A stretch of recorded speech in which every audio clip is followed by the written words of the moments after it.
Chapter 1, Hatched. Roy seemed to have a never-ending dream in the darkness and haze. The dream seemed bizarre and ridiculous, and the reason why the word "seemed" was used to describe it was because the dreamland dissipated immediately when a wave of throbbing came over him. Roy woke up. The very moment he awakened, he could not recall anything about his dream. After waking, Roy felt something amiss about his environment. He felt his entire body shrank into a ball and confined in a small space with air that reeked of rancid body fluid, which was even a little sticky. Roy could not figure anything out since there was no light around him. Out of instinctive fear, he subconsciously opened his mouth to shout. However, he was almost choked to death by the liquid he inhaled. Roy flailed his hands around blindly in panic as though he were drowning. In the end, his hands touched something that seemed to be a layer of wall. He reached out and touched it. It felt thin and warm. It was too late to think too much. Roy subconsciously banged his fist on this layer of wall only to realize that something was wrong. His strength seemed to be much lower, and even his body was not what it was supposed to be. Fortunately, that layer of wall finally broke after he consecutively banged his fist against it. He heard a crack, and a fissure appeared in the wall. Faint light came through. It worked. Roy's spirit was immediately rejuvenated, and he continued smashing. After Roy managed to send a piece of the wall flying, the viscous liquid around him finally found an outlet.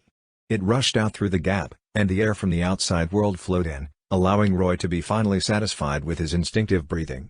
He took a long deep breath, and the fullness in his lungs gave him the feeling of gratification that he was finally saved.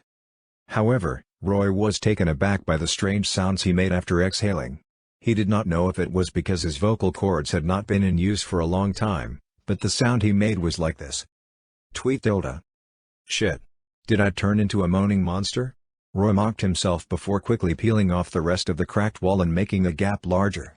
He grabbed the edge and drilled his body out of the gap. The first thing Roy did after he pushed himself out was to raise his head and look at the sky. He was stunned. Purple. Moon. After staring at it for quite some time, Roy was finally certain that the round thing exuding a purplish glow and hanging in the sky was a moon. He then lowered his head in panic and looked at the place from where he had just emerged. What the FCK? It's really an egg. Roy had had a bad hunch when he freed himself from the crack a moment ago. He felt despondent, as though he would never love again after realizing that he really emerged from a black egg. He was actually hatched from an egg. Hello everyone. Henceforth, please call me Hatched, Roy the Hatched. After making light of the desperate situation he was in, Roy stretched out both hands. As he thought, what should have been a pair of human hands with calluses was now a pair of baby-sized palms. His skin was not only strangely dark red, but there were also some strange black lines on it. He had sharp nails on them, and even his feet were claw-like. He touched his face.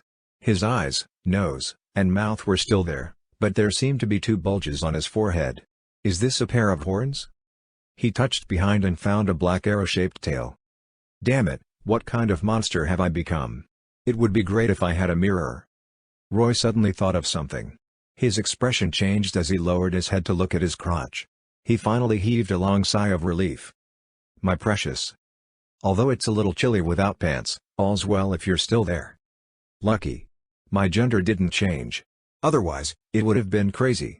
Putting aside my memory of being a straight human male for the past 20-odd years, judging from how I hatched from an egg, if I really became a female, wouldn't that mean I would have to pop eggs out when I breed in the future? That scene is simply... He shook his head, chasing away this creepy imagery out of his mind. Roy started sorting out his memories since he was still confused. There was nothing special about Roy's previous life. He grew up as a carefree youth in a peaceful age. After graduating from university, he worked hard in the city just to pay off that expensive mortgage. His favorite hobbies were playing games, reading novels and comics, and watching anime. He would occasionally barbecue with his friends if his economic situation allowed, and he would also take the opportunity to vent to his circle of friends late at night.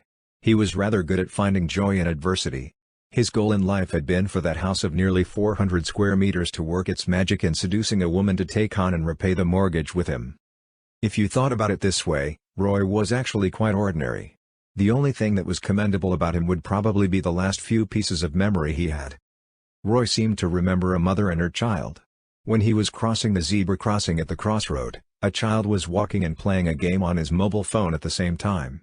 His mother was pulling his arm, lecturing him, and they failed to pay attention to the traffic. Right at this moment, a car sped through the red light.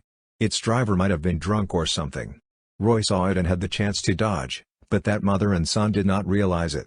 He had no idea what he was thinking about, but he grew hot, stopped in his tracks, and pushed that pair away. Then he felt a huge impact and his body swirling into the sky. His memory stopped there, and Roy knew that he probably died. Was it necessary to ponder about why he appeared in this bizarre place and became a bizarre creature? Needless to say, he was reborn. The young people of today would be embarrassed to chat with others if they did not know terms such as transmigrate and rebirth. Roy had no regrets losing his life saving them. Who would have the time to ponder in the moment of saving people's lives? Humans led ordinary lives for many years, and one glorious moment was enough. His only regret was his parents. They had to be grieving. Roy became sad when his thoughts turned to this. After mourning for his previous life for some time, Roy sighed. After paying tribute, he adjusted his mind and raised his head to survey the environment. What he saw made him a little dazed. He seemed to be on a beach. However, unlike the blue sky and white clouds in his impression, the sand on this beach was blackish red, and the particles were very large, like burning coals that had water poured on them. Not only did they emit green smoke, but they also caused the surrounding air to be full of soot. The farther away from the sea, the more the red sand. On the other hand, the nearer the sea, the more the black sand. This sand seemed to be formed of fresh magma, with hot and humid seeming to be the greatest characteristics of this beach. Surprisingly, other than the one Roy was born out of, there were tens of thousands of eggs on this beach. These eggs varied in size, but they were at least the size of ostrich eggs.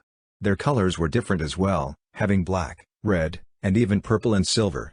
The only similarity was that the warm and humid condition of this silent beach gave these eggs a suitable environment to incubate. It seems to be a natural hatchery. So, where did these eggs come from? Roy turned his head around and saw waves washing the beach at its edge. The color of the seawater felt very uncomfortable under the moonlight. It was blood red. The eggs of different sizes floated on this blood-red seawater and were pushed onto the beach with the help of the tide. This strange scene allowed Roy to finally understand how he had appeared on the beach. The intensity of each wave was not regular. They were large and small at times, causing some eggs to be pushed further onto the beach while some were scattered around the edge. On the beach closer to the seawater washed over the magma sand, causing its temperature to drop quickly. In contrast, the sand farther away could retain heat for a longer period, leading to differences in the speed of the eggs hatching. Roy could see many eggs moving and shaking in the higher temperature region in front of him, while the lower temperature region behind him was dead silent. Luck played a vital yet cruel role in this survival of the fittest here. In fact, the eggs pushed to the beach already had better luck. Roy saw some eggs collide and shatter before they could land, causing the liquid in these shattered eggs to flow into the sea. Needless to say, these were the ones with real bad luck. The creatures inside did not even have the chance to hatch. Roy could not help but rejoice. Fortunately, he was in an egg that successfully landed on shore. If not, he would have probably been among one of those with rotten luck. This ocean, this beach, and the bizarre scene in front of him were frantically brewing question marks in Roy's mind. Where the hell did I arrive at? This repressive and cruel environment gave Roy a bad feeling. Also, what should I do next? It's been 20 to 30 minutes since I hatched. Roy had a basic understanding of the environment from his observations, but he was at a loss about what to do next. Right at this moment, a loud grunt came from a stomach. This sound came from Roy himself. He was hungry. Crazily famished. Chapter 2, What is the most important in the 21st century? Cheat. This feeling of hunger was so sudden and violent that it threw Roy off guard. A feeling of emptiness like a black hole came from his stomach, stimulating Roy's mouth to secrete a lot of saliva. These droplets of saliva dripped out and fell onto the ground, corroding it and causing it to emit green smoke. Roy did not give a damn about this currently. He could not resist his body's physical instinct. He was so hungry that he turned his head to stare at the eggshell that he just hatched from. This broken, ugly, and black eggshell was exuding a delicious smell, announcing its existence to Roy. I can eat, right? Definitely so, right? Don't some creatures devour their eggshells after hatching? Roy really could not think of anything else that could relieve his hunger from the surroundings, so he could not care less as he grabbed a piece of the eggshell, stuffed it into his mouth, and chomped on it vigorously. Kacha kacha. Unexpectedly, Roy realized that the eggshell was not that unpalatable. It was like chewing on crispy rice. He did not know if it was because of the magma beach, but it actually tasted as though it was baked. It was delicious. The eggshell that he swallowed finally relieved some of the hunger in his stomach. However, before he could rejoice, a strange memory suddenly appeared in his mind, stunning him. This memory turned out to be a kind of inheritance from the eggshell. It was short and only told him two things: one was regarding his identity, and the other was about his name. Roy was stunned because he found out from the inheritance that his identity was a demon. This was really too difficult to accept. Roy did not even think toward the direction of a demon when he realized his body's strange condition earlier. He was still guessing if he had rebirthed into some kind of monster like Godzilla, which would have been frustrating but also quite novel. Now, however, the situation was worse than he imagined. Shit, did they get it wrong? I died saving lives. Even if the merit of saving lives isn't enough to let me go to heaven, become a cute, chubby angel holding a small bow and arrow, and shoot at pretty ladies, I should have at least been granted another chance at life. Why did I turn into a little demon? Did I fall into hell instead of making it to heaven? He cursed inwardly but was unable to do anything. Roy had no power to correct this error even if something had gone wrong. Bakran Shamarir looked in Stanless Lundisha. Ramos Osiris?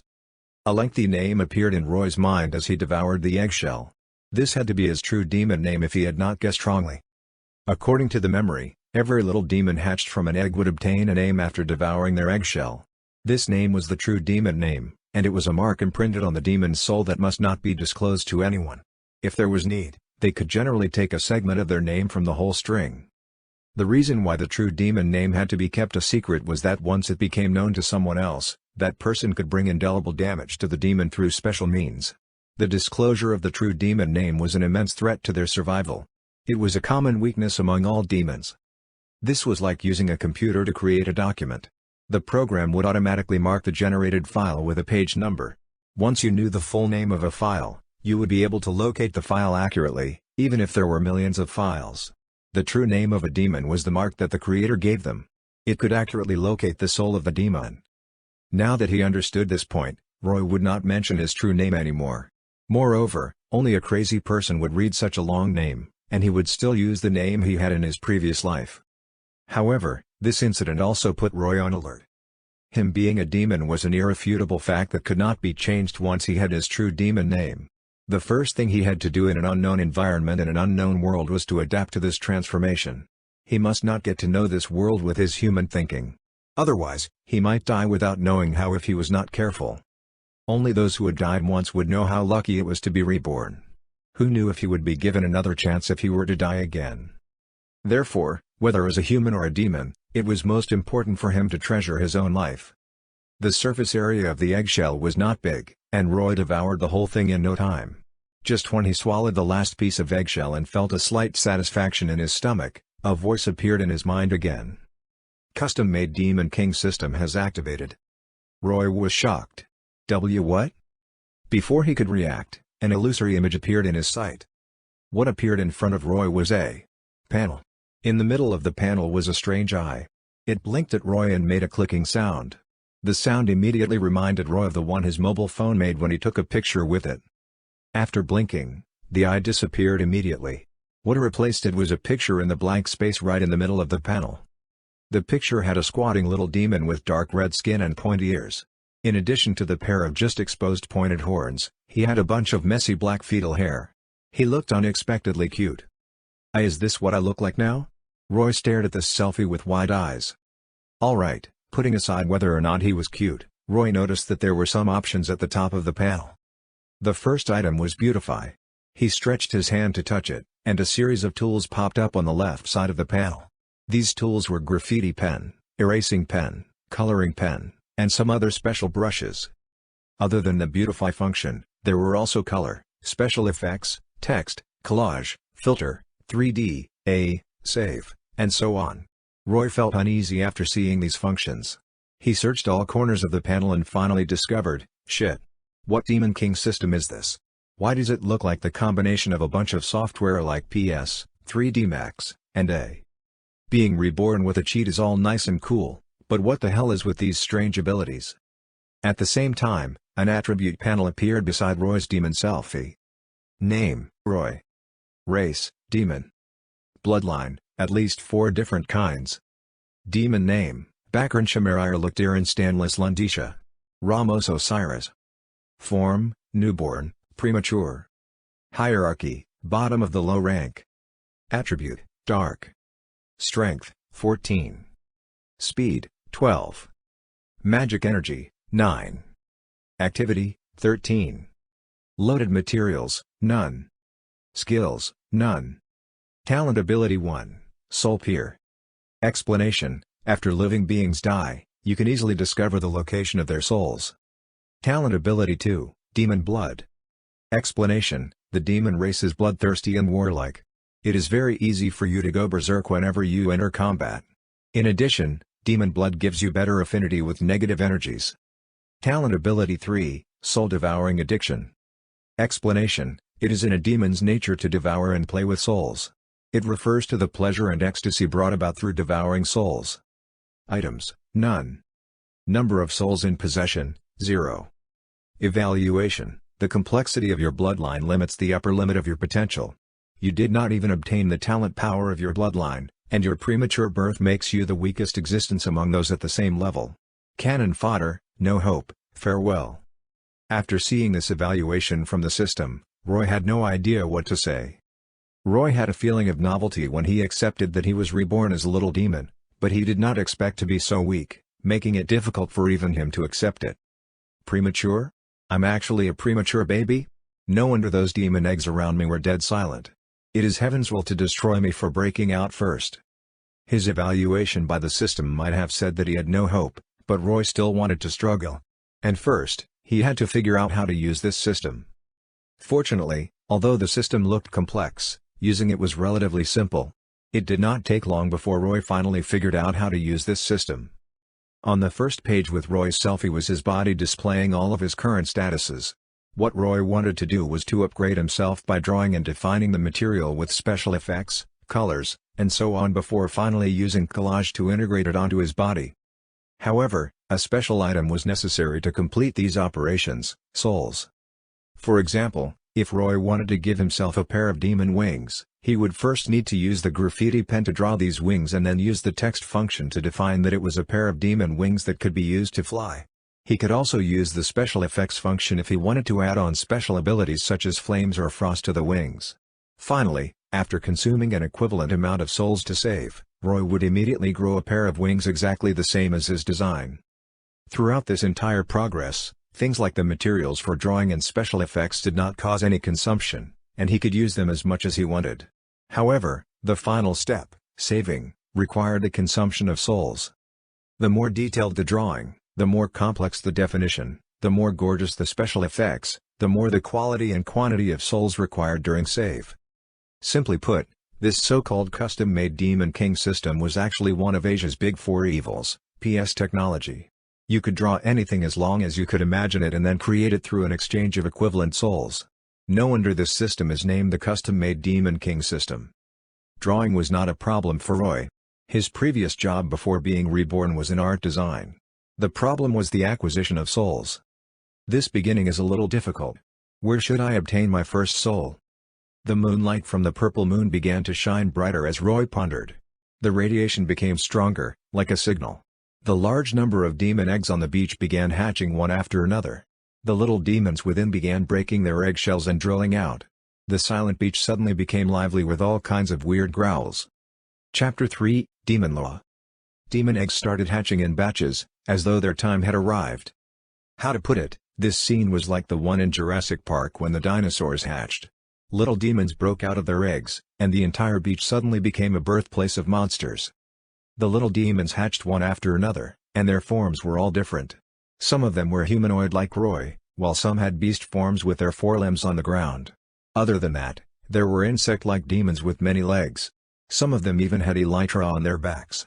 They seemed to be species that could fly from birth. Other than their forms, their skin colors were also different. Most of them were blackish red, but there was also dark gray, cyan, and some with overlapping skin.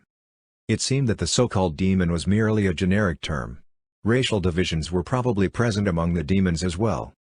Different from Roy, who observed his environment after being born, these little demons seemed to be driven by instinct to devour their shells once they got out. The entire beach was brimming with the sounds of rustling and clattering as 2/3 of the demons munched away at their eggshells, which could cause people with enochlophobia to shrink into themselves. Roy watched the scene with caution. He did not possess the slightest feeling of comradeship with these little demons.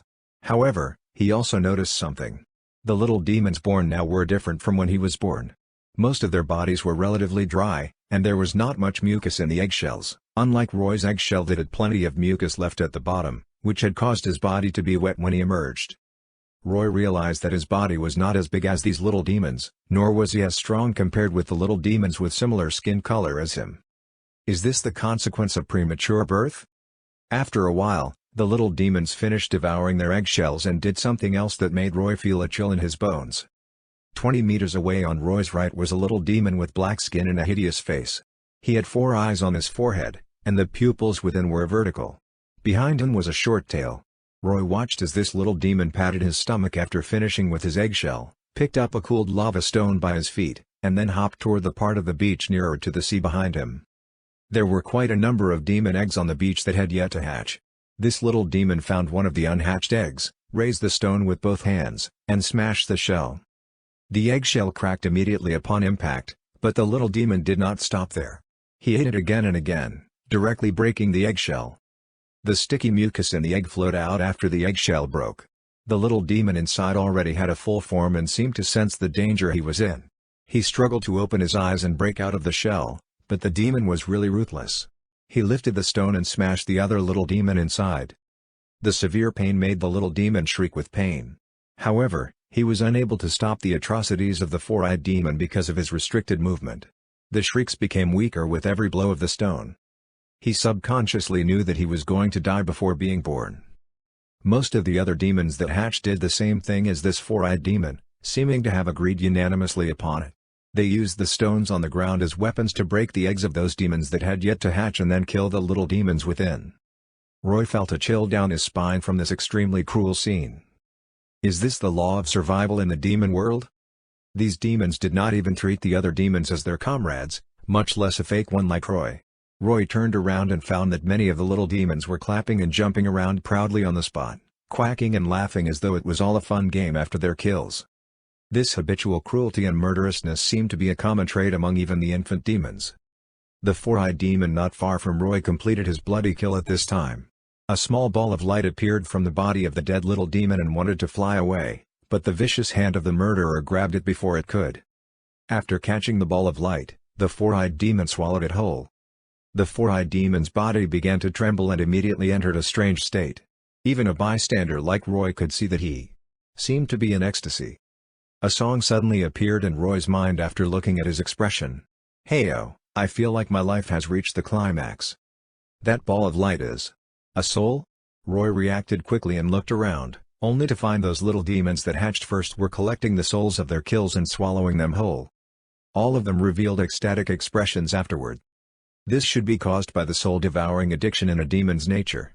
No wonder souls are linked to demons in so many legends.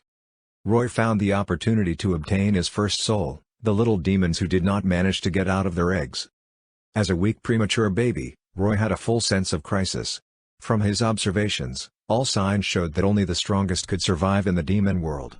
He could not guarantee whether or not the little demons around him would set their sights on a weak guy like him, so he had to increase his capital at all costs to increase his chances of survival.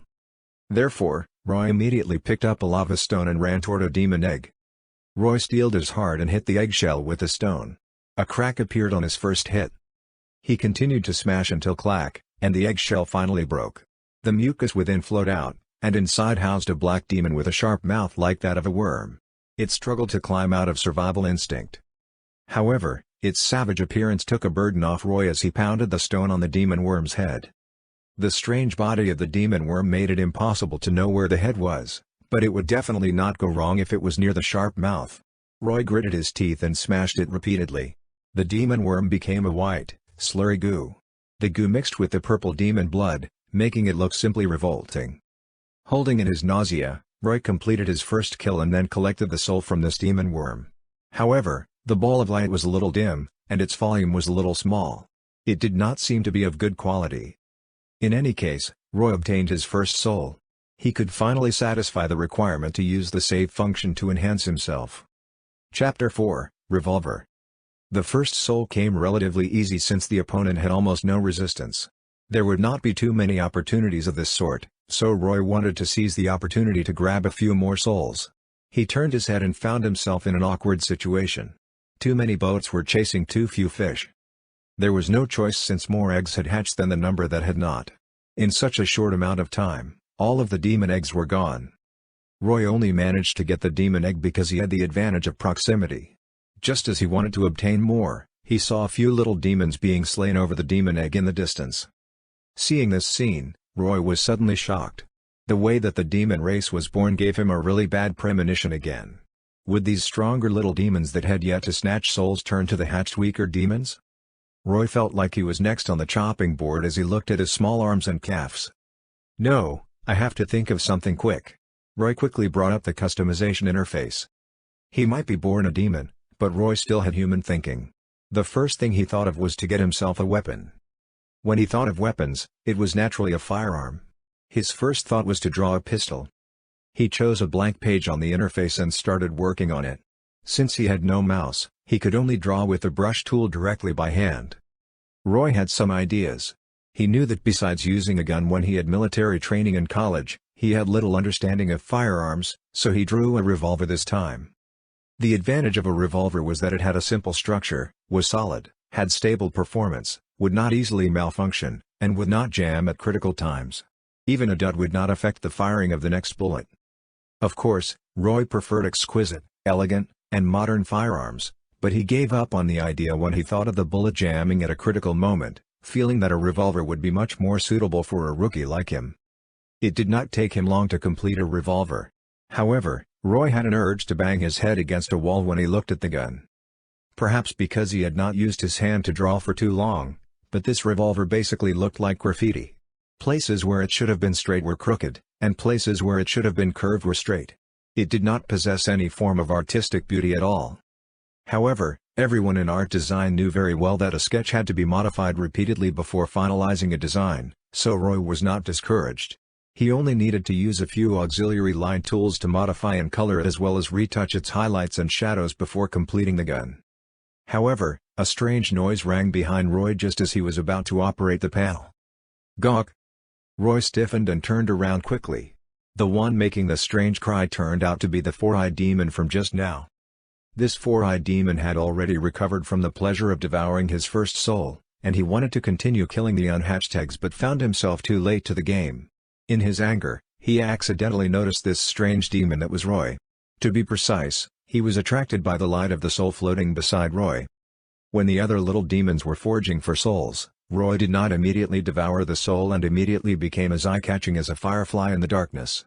Therefore, this four-eyed demon turned toward Roy. His four eyes fixated on the soul beside Roy, and saliva dripped from his huge mouth full of sharp teeth. Demons had strong digestive systems, fueling their need for flesh, but if given a choice between soul and flesh, most would choose soul. When Roy turned around, the greed in the eyes of the four-eyed demon became increasingly obvious. His instinct and intuition told him that this demon in front of him was weak, and he would be able to obtain 2 souls if he were to kill him. Just like what Roy had predicted, the stronger demons that did not manage to grab souls had their sights on the weaker demons, and it was happening all around the four-eyed demon and Roy. A new round of massacre was about to begin. This was the law of the demon world. Only the strongest would be able to walk out of the place they were born. Roy immediately knew what the four-eyed demon wanted to do upon seeing his expression. He wanted to modify and perfect his drawing, but there seemed to be no choice now, so Roy watched the other party well on high alert and using the text function to quickly define the revolver he just drew. And the definitions he wrote were firearm, precision, and infinite ammunition. He completed the definitions swiftly while in the confrontational death glare with the four-eyed demon. He quickly used collage to pull the drawing onto the main page and placed it in the hand of his selfie. Finally, he saved. The shining soul floating beside Roy disappeared. However, what made him awkward was that the revolver he wanted did not appear in his hand. Instead, a prompt came from the system: insufficient souls. Saved only 23% of the progress. You can choose to cancel saving or to modify the drawing. Insufficient souls. My definitions for the gun exceeds the limit that I can use 1 soul for. This accident stunned Roy for a moment, and right at this moment, the four-eyed demon hissed angrily at him. The four-eyed demon's sight was on the soul beside Roy the whole time, yet it disappeared the moment Roy saved. The four-eyed demon would certainly feel angry since the prey he was about to obtain vanished before him. He could not see Roy's system interface, but he thought that Roy must have used some method to hide the soul. Therefore, he kicked the ground and flew at Roy. He was one size larger than Roy, so his weight was naturally different. He immediately ran Roy onto the ground and opened his mouth to bite at Roy's face. How could Roy dare to be bitten by him? He hurriedly waved his hand and slapped the demon's face, knocking his head crooked. This was his subconscious reaction. He only wanted to fight back after the other party threw himself at him. What he did not think of was how sharp his claws were. The slap left a few blood-stained wounds on the four-eyed demon's face. Gawk! The four-eyed demon was furious that his face was scratched bloody by Roy's claws and also used his claws to attack Roy. The little demons that just hatched were all infants and did not have many ways of fighting. There would not be any tactics in their battles, and they relied purely on their physical strength and their sharp claws. However, Roy was not as strong as the four-eyed demon, so he was on the losing end of the attacks. If the system rated his strength at 14, then this demon was at least at 20. He was much stronger than him. This can't carry on. Roy, who was overwhelmed and on the ground, took advantage of a gap in the attacks and suddenly kicked from the bottom upward, into the crotch of this four-eyed demon, dealing a vital blow to his weakness. He noticed that this four-eyed demon was a male, or rather, it seemed like males were the majority among this group of demons. All of them just hatched and had no clothes to cover themselves with, so it was simply too easy to aim for the right place. This was the only advantage Roy had, maintaining calmness and logic, not completely relying on physical instincts. However, the critical hit Roy imagined did not happen. While the kick caused the four-eyed demon to scream, he did not lose his combat strength. Instead, he took the opportunity to bite Roy's shoulder. It seemed like the weakness of human males was not the same for demons. Their privates were not as vulnerable.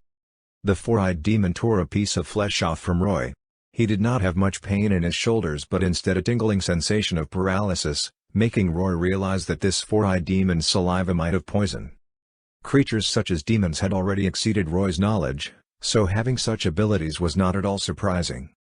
Roy found himself getting more and more exhausted, and he had no other choice but to grit his teeth and bring out the interface again. He used one hand to parry the four-eyed demon's attack while his other hand worked swiftly.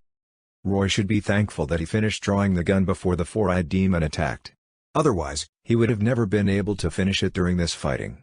Right now, he only needed to modify the text definitions. Roy already realized that it was definitely because the infinite ammunition attribute was too overpowered that he could not save the revolver. He was originally afraid that the firepower would not be high enough, so he wanted to have unlimited ammo. But now, it seemed as though the requirement for souls was very high if he wanted to materialize this function. Therefore, he erased infinite ammunition and even precision and changed them to full of bullets. Roy felt a weight in his right hand when he saved this time. It was cold to the touch. At this critical moment, Roy knew that he finally managed to save, but he did not have the time to look at it. Once his finger found the trigger, he immediately pressed the muzzle onto the abdomen of the four-eyed demon. The next second, a thunderous noise came. Bang! Chapter 5, 50-cent Special Effects. This shot echoed through the entire beach, startling all the little demons fighting each other nearby. They stopped fighting in unison and turned their heads toward the direction of the sound. 2 consecutive gunshots immediately came again, scaring them. They had never heard such a bizarre sound. Roy, who opened fire, was taken aback as well because he realized that the four-eyed demon that he shot in the abdomen did not die immediately. Instead, he threw his head back in severe pain and ripped off a large piece of meat from Roy's left arm. Roy felt so much pain that he felt he was going mad. He aimed the muzzle of his gun on the stomach of the four-eyed demon and shot 2 more times. This time, the movements of the four-eyed demon finally froze. After a strong push from Roy, he fell off Roy and landed beside him as fresh blood oozed out from the 3 bullet holes, dyeing the sand beneath him purple-red in no time. A bloodied Roy climbed up from the ground, gasping as he looked at the four-eyed demon. He had such tenacious vitality that he was still alive. This pissed Roy off, so he pointed his gun at the forehead of the little demon and pulled the trigger again. This time, the four-eyed demon stayed silent. In order to ensure that the revolver could be saved and appear, Roy had even deleted the precision attribute. Anyway, for him, The accuracy of such a close-range attack did not matter. However, what he had not taken into account was that this four-eyed demon required 4 shots to die. His vitality was amazing. It was completely different from killing the demon worm in its eggshell. There was a huge difference between the demons that hatched and those that had not. Of course, that could also be because the firearm had insufficient power. The soul of the four-eyed demon emerged from its corpse.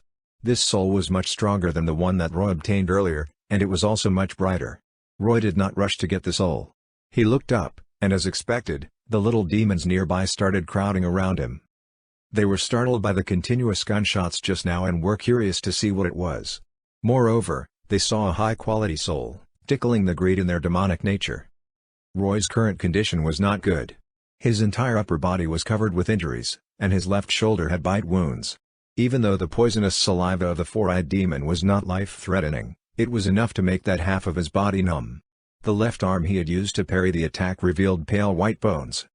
However, Roy knew he could not let his guard down even in such a miserable state.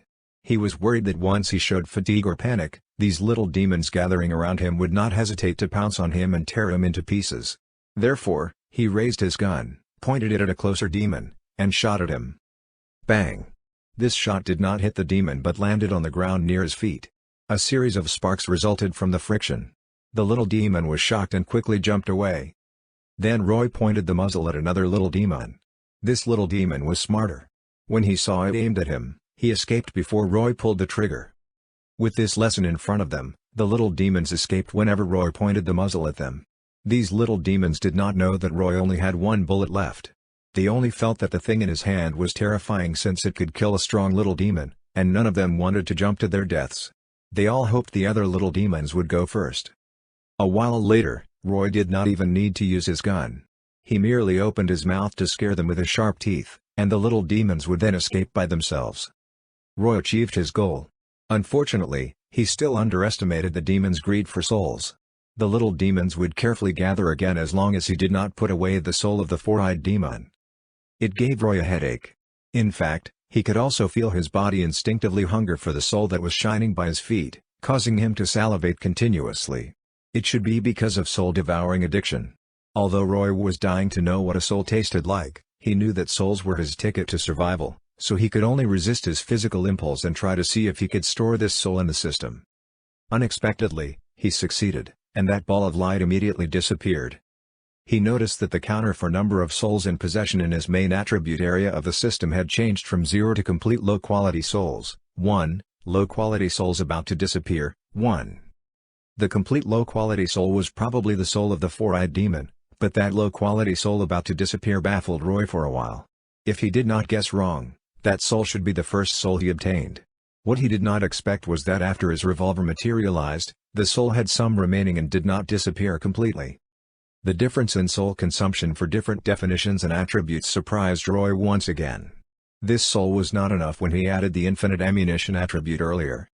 Is this the difference between white equipment and blue and purple equipment? Roy was regretting now.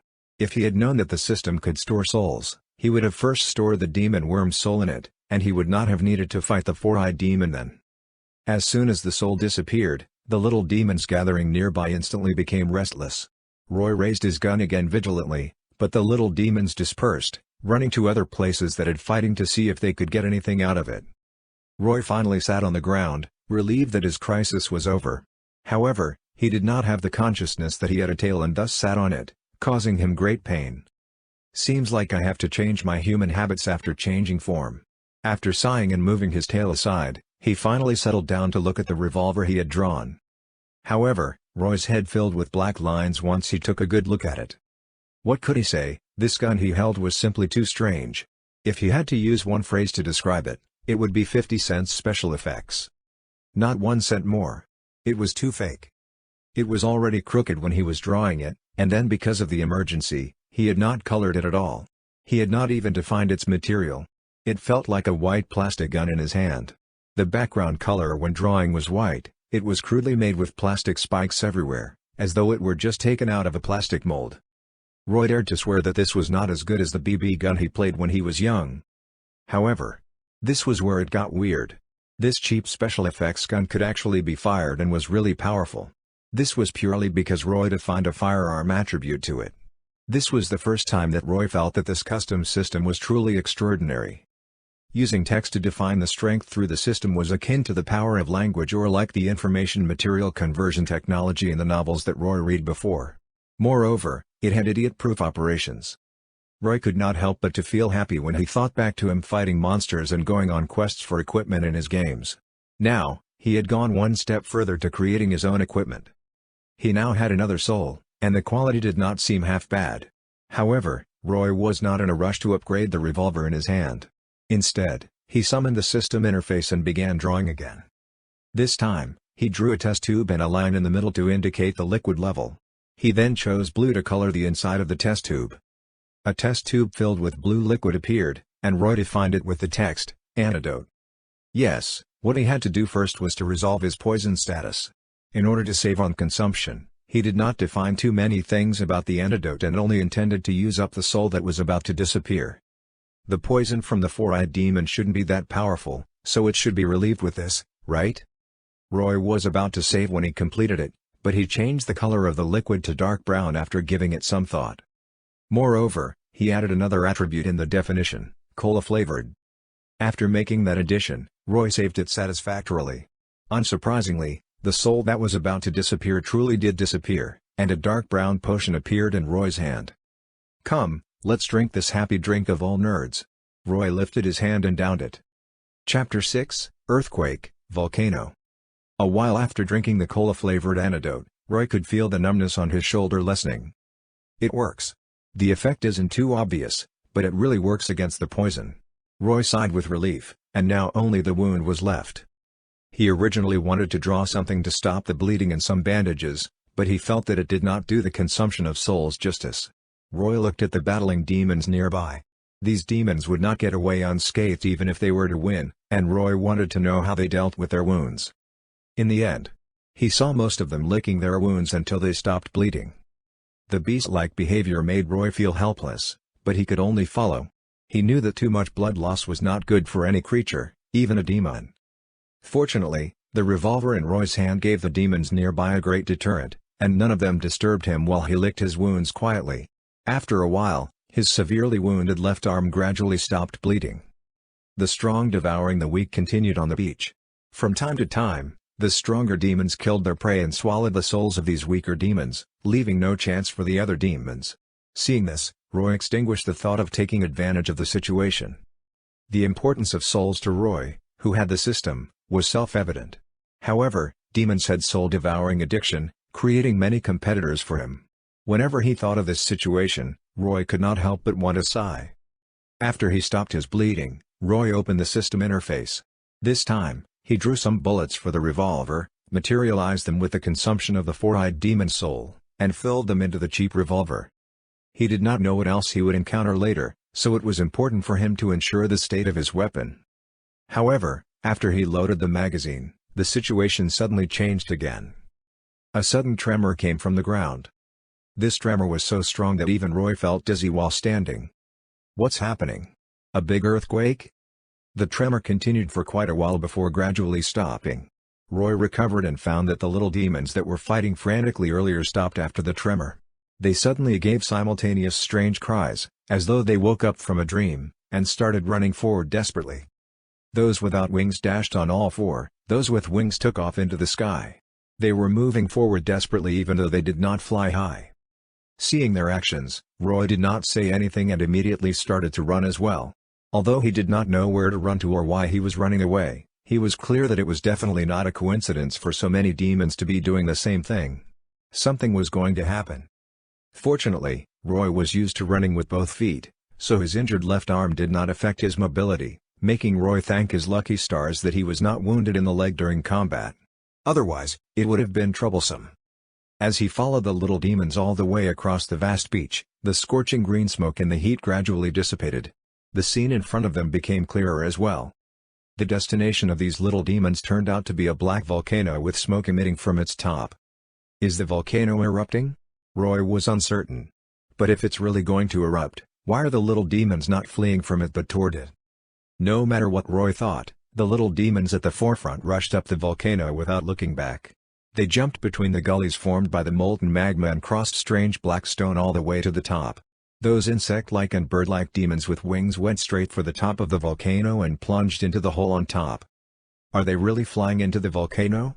Roy was shocked, but he turned back to look at the army of little demons behind him and could only force himself to run up the mountain. He knew he lacked the instinct and the inherited memories imprinted into the bones of a demon, and he did not know what the other little demons knew. They must have their reasons for running into the volcano. After all, it's impossible for all the little demons to court their own deaths, right?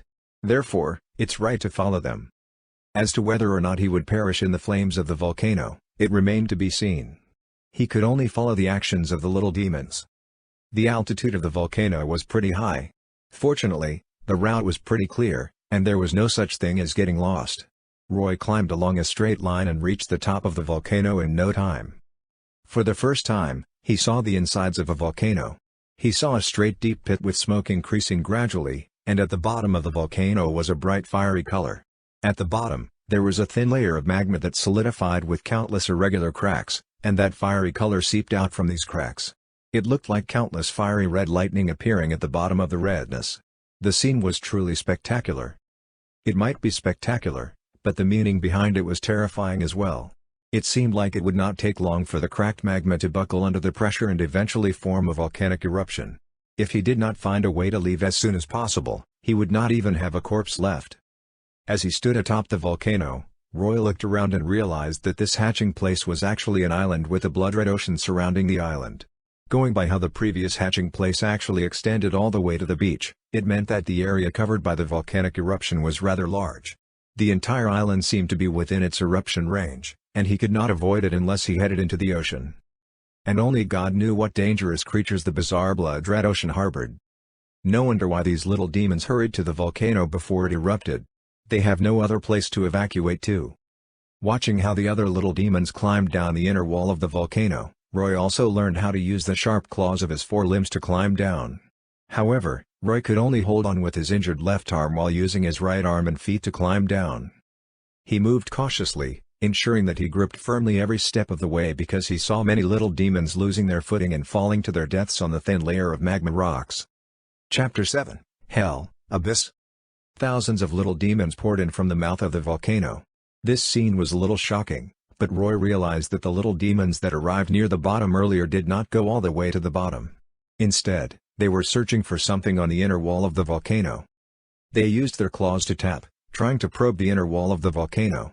While Roy wondered what they were doing, a little demon screamed in surprise and then started to dig desperately at the place where he tapped. Most importantly, the other little demons actually ran over to help. This was such a strange scene.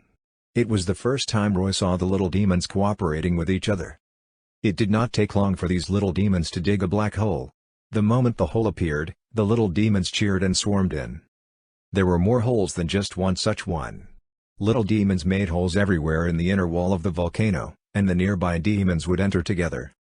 Roy finally realized that the holes made by these demons were thin and weak points in the inner wall of the volcano. There were actually countless caves of all sizes in this volcano, but every time the volcano erupted, the surging magma would fill them up. The pressure from the eruption was not too strong, so while it would fill up after every eruption, they would reappear after some digging. This behavior of digging caves out had already been carved into the demon genes for millions of years. After comprehending it, Roy did not give it any other thought. He followed a group of demons behind him to dig a hole and crowd into a cave. Thousands of little demons disappeared into the caves in an orderly manner like ants returning to their nests. An explosive sound came not long after they crowded into the caves. Hot magma broke through from the bottom layer of rocks and shot up into the sky. With great vigilance, Roy followed the little demons, marching into the cave without light. He, of course, had to guard against the sneak attacks of the other little demons in this dark environment. What was strange was that the aggression of these little demons had greatly reduced after leaving the place they hatched. They ran into the cave quickly without any thought of attacking the others. When the volcano erupted, a lot of magma poured into the hole they dug in the rear, blocking the hole again. However, none of the little demons were hurt by the magma. Roy thought the little demons would stop once the magma stopped pouring in, but those in front did not stop at all. Roy could only continue moving forward because the little demon behind him would push him and growl, hurrying him once he stopped and blocked the path. Roy did not expect the cave to be so long. He felt as though they had come a long way from the volcano. And according to Roy's feeling, the cave seemed to be going diagonally all the way deep into the ground. This meant that they were moving toward the crust. Roy was very anxious. He did not know where these little demons were heading to, but he had a premonition. Is the place they're heading to where demons really live? After an unknown period of time, strange emotional cheers suddenly traveled backward from the front. Upon hearing the cheer, the little demons in the rear became agitated and hurried along. Roy was driven by their movements and accelerated forward as well. As expected, a bright light appeared from the front. After he walked in the cave for such a long time, Roy's eyes had adapted to the darkness, so the light he saw dazzled him. But in fact, the light coming from the front was not strong at all. It was dim red and accompanied by a heat wave, rolling in without stopping. Finally, Roy reached the exit. It was the huge mouth of the cave, which made him look really small. However, Roy could not attend to sighing in relief right now. Instead, he looked on dumbfounded at the scene that unfolded before him. It turned out to be a massive underground space where a dimly lit world appeared. The ground was scorched black soil, the forest was twisted black, and a large river formed by lava flowed slowly. The momentum moving the river came from the dozens of waterfalls of magma from the cave walls. They flowed from a great height accompanied by green smoke and sparks, stirring the airflow of the underground world, making the air hot. The hot winds rolled the black soot up from the ground, causing the air to be pretty dirty. There was also a range of mountains, some of which were high and low, but most of them had the same color and tone. It could be said that this was a black and red world. Black was the black ashes, while red was the redness from the flames. From Roy's current perspective, he could only observe a small part of this underground world. There was a horizon in the distance that Roy could not even begin to imagine how big it was. According to Roy's understanding, this underground world should be under the seabed, a cavity formed between the crust and the mantle. Here, the sky was a dome supported by the hardened rock, and the ground was heated up by the core, which was why it looked hot. Roy felt sorrow from within thinking about how he would need to live in this hell-like world. However, when the skin of his demon body felt the searing air in here, his body actually jumped for joy, giving him an urge to enter this world. The contrast between his thoughts and his body made him want to laugh and cry at the same time. The little demons behind Roy had already excitedly climbed down along the cave's rock wall. Roy stood there blankly for a while before he finally sighed and followed suit. Those with wings had already flown out. Hundreds of thousands of little demons that came from the hatching area poured out of the caves like ants and scattered into this underground world, but this scene felt underwhelming. They were not the first batch of demons to enter this world, nor would they be the last. How many such demons lived in this underground world? And how many adult demons were there? What Roy, who was climbing down along the wall of the cave, did not know was that he had only scrapped the uppermost level of the endless abyss of the hell that was the demon world. Chapter 8, The Self-Cultivation of a Little Demon. Roy carried a strange creature the size of a rabbit on his shoulder as he ran on the hot ground and carefully observed all around. Walking through a dark forest, he carefully passed by the twisted branches of distorted trees. These trees were demonic trees, and once any living creature touched the branches, they would immediately wrap around and frantically capture the prey. Among the dark trees, there were many places with dense white spiderwebs. These spiderwebs were things that he had to be even more careful about, for where there were spiderwebs meant he had entered the hunting range of a spider demon. Suddenly, a peculiar cry came from the sky above the forest. Roy quickly fell to the ground and put the strange creature he was carrying on his shoulder onto his back and lay motionless. A giant shadow flew over him, but luckily, it did not seem to discover Roy lying on the ground and flew straight over him. Roy was fortunate. He had already made plans to give up his prey. If that dark shadow were to swoop down on him, its first grab would have been the prey on his back. Finally, he avoided all sorts of danger to come to a huge tree at the edge of the forest. This huge tree was already dead and decayed. However, there was a naturally formed hole at its roots, which had become Roy's residence. After arriving at the tree hole, Roy did not head into it immediately but first carefully observed the camouflage he had set up. Only when he found that there were no traces of it being disturbed did he pick up the rotten branches and leaves of the hole and go in with the prey. In the cave, Roy put down the prey on his shoulder and then let out a long sigh of relief. It had been more than a week since he came to this underground world, and he had finally adapted to life here. Although there were many dangers to him in terms of environments and other predators, he could avoid them if he was careful. Over the past week, Roy's greatest progress was learning how to hunt. He had no choice since all living creatures needed to eat to survive, and Roy was naturally no exception. However, even now, the prey he could catch was limited. In addition to the demons, there were many other monsters living in the underground world. These monsters were equivalent to the wild beasts of the human world. However, to be honest, it was difficult for Roy to distinguish between the low-rank demons and the monsters by appearance alone. From his observations, most of the low-rank demons were basically following their physical instincts to hunt, kill, and destroy. This behavior did not show much wisdom at all and was not much different from that of the monsters. In other words, they had low intelligence. Nonetheless, it did not mean that they were pushovers. In fact, the demon race was the master of this world. Even a low-rank demon's body would become stronger and stronger as they gradually grew into adulthood. If they could survive for a long time, they would gradually move up to the top of the food chain. The infant demons were existences only at the low rank, and they would slowly upgrade to the middle low rank and finally the top of the low rank when they matured. If their bloodlines were not too complicated, they might even have the chance to promote to middle rank demons. Roy did not know what a middle rank demon looked like because he had not encountered one so far, so he had been wondering if there was a world deeper than where he was that he could enter through some entrances. However, Roy's scope of exploration was limited, and he had yet to find these entrances. These were the conclusions that Roy made while observing, coupled with some educated guesses. Even if there were deviations, it seemed like he was not too far off the mark. At the same time, Roy's body was growing, becoming slightly bigger and taller. He might not have passed 1.2 meters yet, but his strength attribute increased by 2 in the system interface.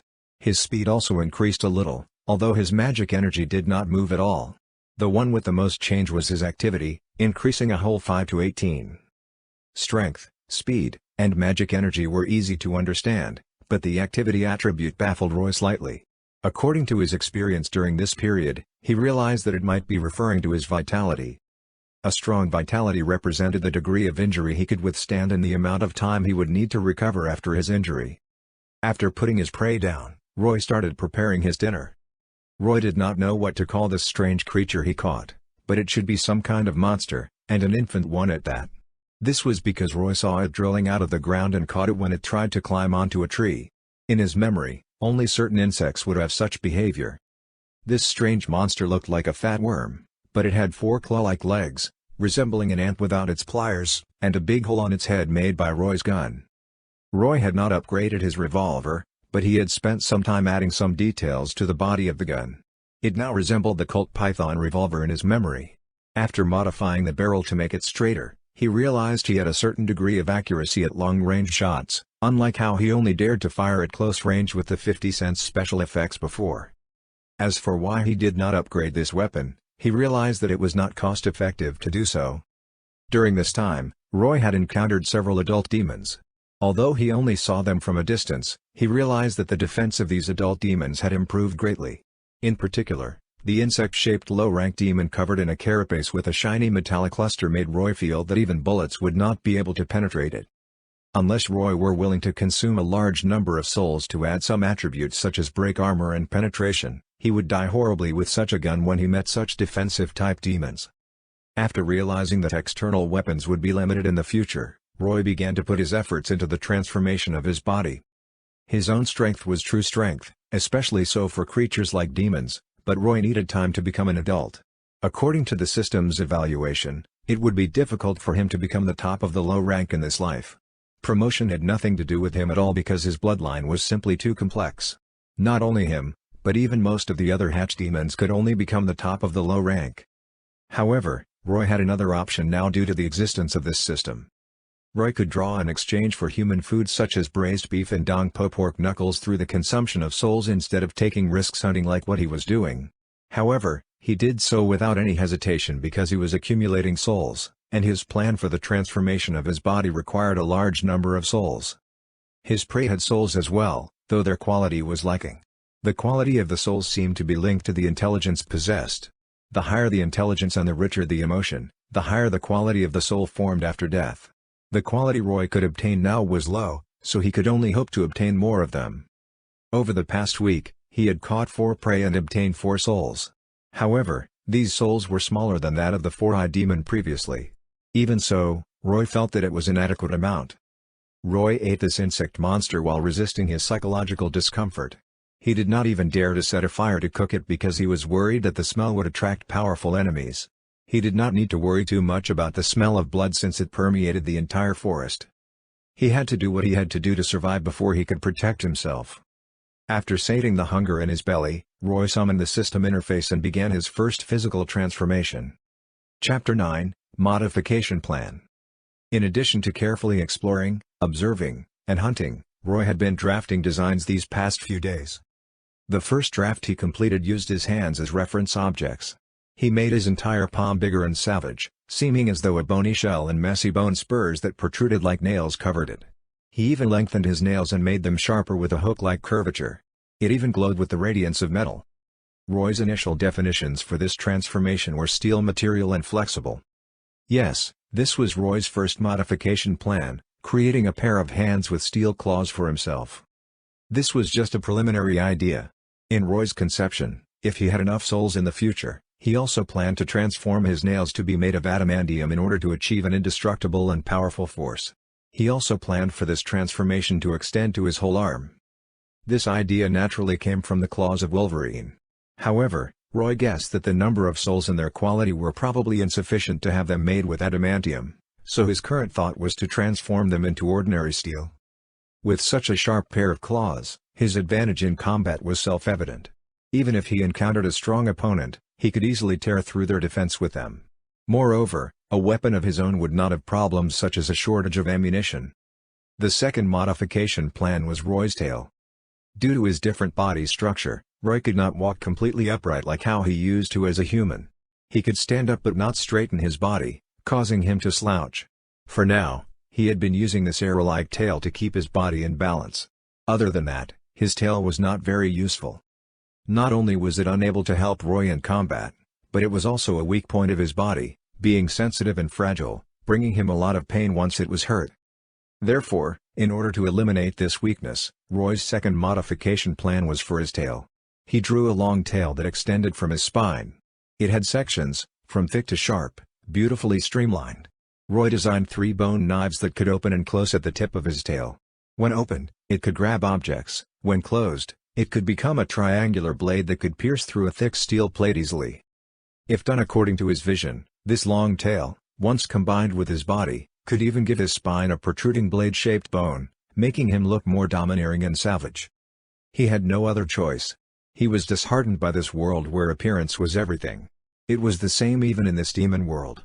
Here, the value of looks was strong, scary, and savage. If your appearance did not possess any deterring force and could not invoke fear in others, then probably even ordinary monsters would dare to test you out. Now that Roy had become a demon without any human form, he freed himself completely and let his imagination run wild.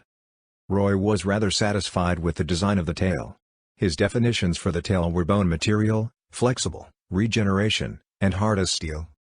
After he had sufficient souls in the future, Roy also planned to transform the tail into adamantium so that it could become a true steel tail in the truest sense of the word.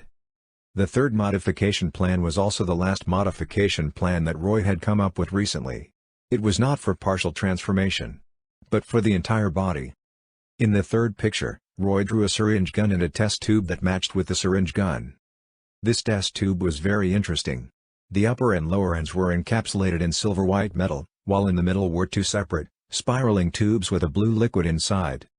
Very familiar, right? That's right, because Roy's definition for this liquid was T-virus. Since it was for the whole body, the first thing that Roy thought was a strengthening agent, and when it came to strengthening agents, the first things he thought of were the T-virus and the super soldier serum. Roy could recall the appearance of the T-virus from the movies, but he was unclear about the super soldier serum. Of course, he could have just drawn a random test tube and then defined it as a strengthening agent. It would have worked as well, but Roy felt that such a creation out of thin air might require many more souls than something he already had formed in his memory. Just like the revolver he had made before, he had given it a basic definition, the size, the volume, and so on when drawing it. The additional text definitions were just to perfect it. However, something he thought of out of thin air required a more detailed definition, thereby requiring more souls. As such, Roy finally chose the T-virus. It was in itself a concept that was to thoroughly optimize and evolve his genes for the purpose of enhancing physical fitness and eliminating diseases. This was derived from the concept given to it in the movies, novels, and games. Moreover, it was the most basic enhancement when compared to the G virus, the Veronica virus, and the like. It was very suitable for Roy's current weak body and had little chance of being incompatible. However, due to concerns about its stability and whether or not his demon body could adapt to this virus, Roy gave 2 additional definitions to this T virus: perfect infusion and no side effects. This way, he did not need to worry about becoming a zombie. If the existing souls that Roy possessed could materialize the T virus, then he could become stronger after injecting himself with it. If he was lucky, he might even obtain superpowers. It was super efficient. 3 modification plans, 3 drawings formed 3 materials. He was now ready to see which one would cost the least. He had the soul of a lower-ranked demon and 4 monsters. These 5 souls were all complete low-quality souls in the system's evaluation, and only their volumes and values were different, so Roy started testing each material one by one. The modification drawings of both hands and tail adaptively changed sizes to match his body after being placed on the main page of the interface. The T-virus did not need adaptation and was displayed immediately. However, after his tests, Roy discovered that the number of souls he had was only enough to complete the tail.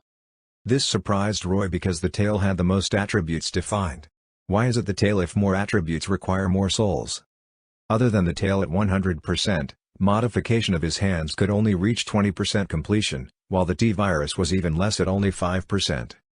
In other words, if Roy wanted to transform his hands, he needed at least 5 times more souls than he currently possessed.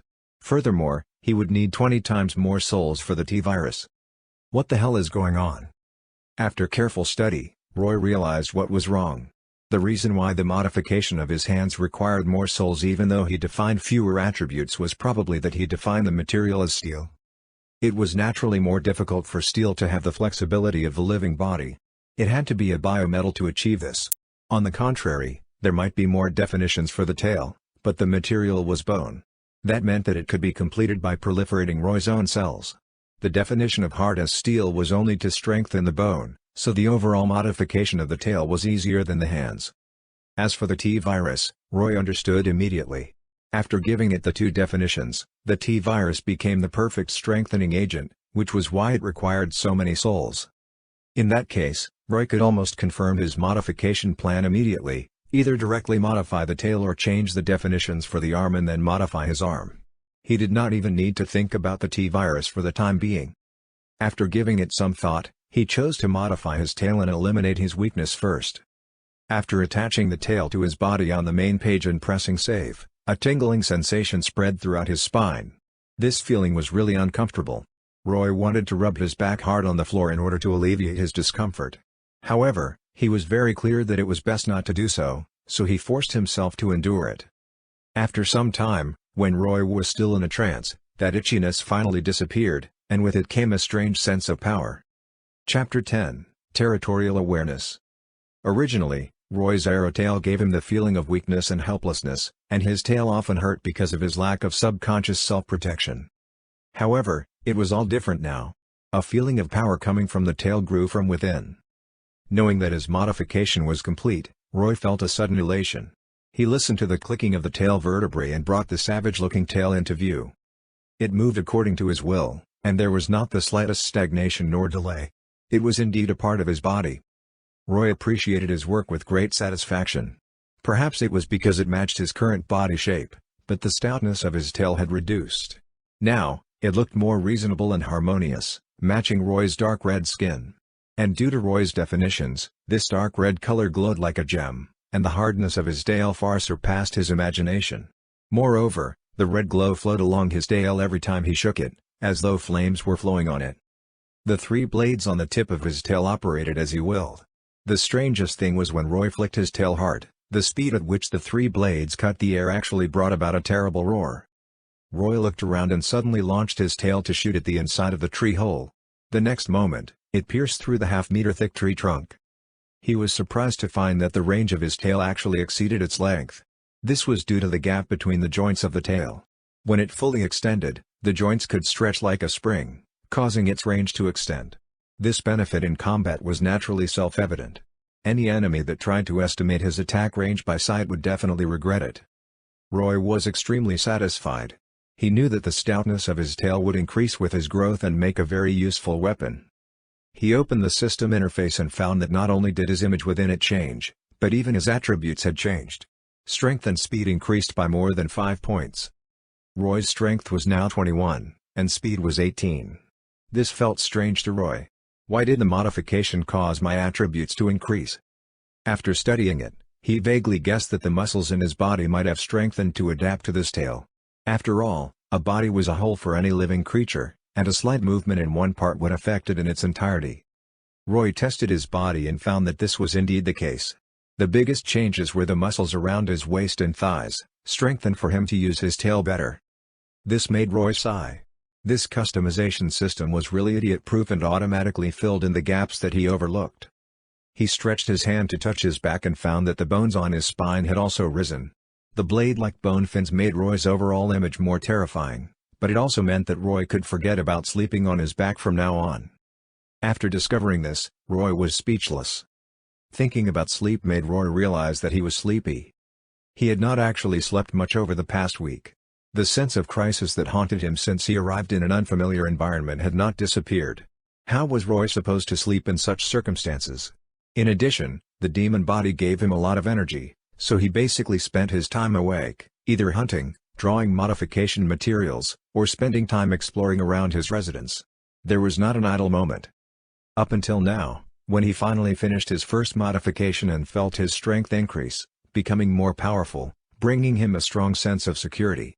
After relaxing a bit, sleepiness began to strike him. Even so, Roy did not rush to sleep. He first removed the remainder of the monsters he ate just now from his cave, dispelled the smell of blood from it, and then covered the cave up with leaves and stone. He put a strange-looking fruit down only after he felt like everything was in order, and then he found a comfortable posture on the ground and closed his eyes. He did not know why, but Roy felt like he might sleep for a long time, which was why he did so much preparation work. In this underground world, there was no difference between day and night. Roy woke up from his deep slumber after an unknown amount of time passed. He stretched and listened to the sound of his cracking bones all over his body, feeling very comfortable. Roy found that he seemed to have grown taller. Even his palm was visibly bigger than before he fell asleep. How long did I sleep? Roy looked puzzledly at the strange-looking fruit he had placed before he slept and found that the fruit had long rotted away. This level of decay requires at least 2 months? In that case, did I sleep for 2 whole months? Roy did not possess a timekeeping tool, so he could only keep track of time this way. Of course, there were discrepancies this way, but Roy did not need to be precise. Anyway, as a demon, time no longer held any meaning to him. He did not need to care about heading to work. It's okay if it was 2 months. Wasn't too long. Roy's greatest worry was for a demon's slumber to be the same as the dragons in novels that slept for years on end. If that happened, he would lose his energy and become lazy. The reason why he was worried about becoming lazy was the fact that he was a typical Gemini. He was active and greedy for fresh things. After his crisis of survival faded away, his curiosity started to surface. To him, since he had accepted his identity as a demon, he needed to understand more about this demon world. Simply put, Roy wanted to head out and explore. He did not like being stuck in a place for too long, and he felt that he would go crazy if he really had to sleep for years like dragons. Roy found that his current height seemed to have exceeded 1.2 meters by visual estimation. He was happy, but the sound of rumbling in his stomach reminded him that it was time to find food. He went to the entrance of the tree and listened to the sounds outside. After finding nothing out of the ordinary, he removed the stone that he had used to block the entrance and walked out. However, when he emerged, he realized in shock that a white spiderweb had occupied near his cave.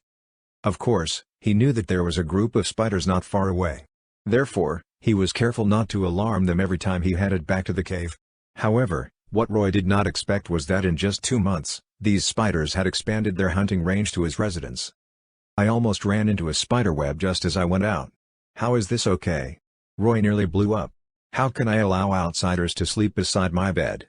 Even humans have territorial awareness, let alone demons. Therefore, Roy made his first decision after waking up, killing all these damned demon spiders that had occupied his territory.